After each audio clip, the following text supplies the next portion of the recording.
Minsan nahihirapan ng isang tao kasi hindi tinatanggap ng buo yung nangyari na. Pag-uusapan natin ngayon, how to overcome frustration over expectation. Mga pala si Ruel Reyes, isang entrepreneur at may 5 taon ng karanasan sa pagninegosyo. Na-experience mo na ba sa buhay mo, meron kang inaasahan tapos hindi nangyari? Dahil dito, ito yung isang nagiging dahilan kung bakit napoprostrate ang isang tao. Halimbawa, meron kang tinulungang tao at syempre, in return, ine-expect mo na tutulungan ka rin pagdating ng araw pero hindi nangyari.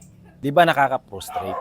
O kaya naman, nagbukas ka ng negosyo at ang expectation mo, yung business mo. Ang expectation mo, susuportahan ka ng family, friends, at mga relatives mo. Pero hindi nangyari. Ito pa, 2020 nung nag-start ako ng negosyong ito. Pero December 2020 din, nung na-experience ko ang lahat ng mga kasama ko at partner ko, ay iniwan ako.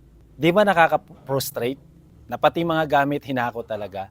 Pero paano ko nga ba na-overcome yung frustration over expectation? Kasi siyempre, dahil ang intention ko kung bakit nga ako nagtayo ng negosyo ay makatulong sa kanila, pero in return, kabaligtaran yung ibinigay nila. Una, guard your heart. Proverbs chapter 4 verse 23, ingatan ng buong sikap iyong puso sapagkat dinadaluyan ng buhay. So kahit hindi nangyari yung expectation mo, wag mong hayaang makontaminate yung heart mo ng sama ng loob, ng galit, ng inis, ng regret, ng tampo, paninisi sa ibang tao. Pangalawa, tanggapin ng buo ang pangyayari. O parang katulad sa amin, 1 week preparation kami. Talagang nagdagdag ako ng mga tao, yung production namin, dinoble namin, tinriple namin. Kaya lang, umulan eh. At dahil doon, hindi nangyari yung expectation namin na mataas ang sale, mataas ang income. So kaya nga sabi ko doon sa mga kasama ko, huwag nating sisihin ang ulan. May purpose yan kung bakit umulan kagabi.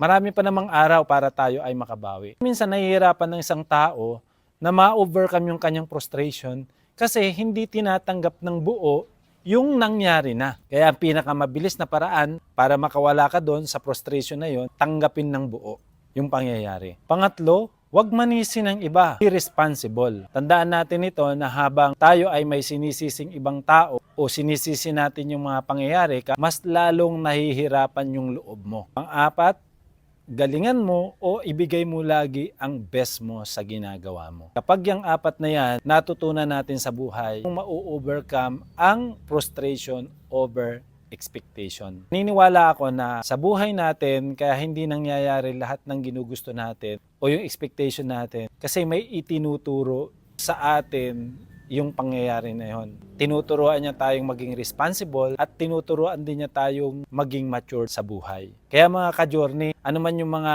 frustration nyo ngayon, o ano man yung mga expectation nyo ngayon, maaaring napoprostrate ka ngayon, o huwag mong hayaan na magtagal ka dyan.